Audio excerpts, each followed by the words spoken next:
সুপ্রিয় দর্শক, আজকে হচ্ছে মার্চের 14 তারিখ। তো এআরআই ওয়ালেটের আজকের ডেলি কুইজের আনসার কী হবে সেটি আমি আপনাদের দেখাচ্ছি। তো সর্বপ্রথমে আপনারা অ্যাপটিকে ওপেন করে নেবেন। ওপেন করার পর উপরের দিকে টেস্টনেট বলে একটা অপশন রয়েছে, টেস্টনেটে ক্লিক করে দিবেন। দেখুন আমি টেস্টনেটে ক্লিক করে দিয়েছি। ক্লিক করলে আপনার সামনে ধারাবাহিকভাবে ডেলি চেকিংয়ের অপশন চলে আসবে। তো আপনারা চেকিং এই অপশনটিতে ক্লিক করে চেকিং করে দিবেন। তো দেখুন আমি চেক করে দিয়েছি। এরপরে আপনারা বাম পাশে ক্লোজ বাটন রয়েছে, আপনারা ক্লোজ বাটনটিতে ক্লিক করে ক্লোজ করে দিবেন।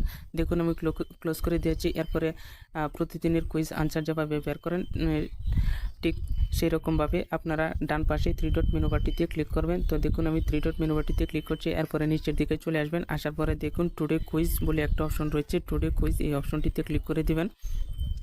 ক্লিক করলে আপনারা দেখতে পাচ্ছেন আজকের কুইজের প্রশ্ন এবং আনসার সহ চলে আসছে। তো আজকের কুইজের আনসার হচ্ছে আপনার দ্বিতীয় নম্বরেরটা ইথেরিয়াম। তো আপনারা কী করবেন, ইথেরিয়ামে ক্লিক করবেন। ক্লিক করার পরে এই পাশে চেকিং অপশন রয়েছে, চেকিং অপশনটিতে ক্লিক করে দিবেন। তো দেখুন আমি চেকিং অপশনটিতে ক্লিক করে দিয়েছি। তো দেখতে পাচ্ছেন আনসারটা কারেক্ট হয়ে গেছে, কনগ্রেচুলেশন দেওয়া হচ্ছে। আপনি এখানে দেখুন 30টা টোকেন পেয়ে গেছেন। এরপরে ওকে বাটনটিতে ক্লিক করে ওকে করে দিবেন। তো এই ছিল 14 তারিখের এআরআই ওয়ালেটের ডেলি কুইজের আনসার। তো দেখা হবে আপনাদের সাথে পরবর্তীতে 15 তারিখের আনসার কী হবে সে বিষয় নিয়ে। তো প্রতিদিনের আপডেট পেতে অবশ্যই চ্যানেলটিকে সাবস্ক্রাইব করে পাশে রাখুন।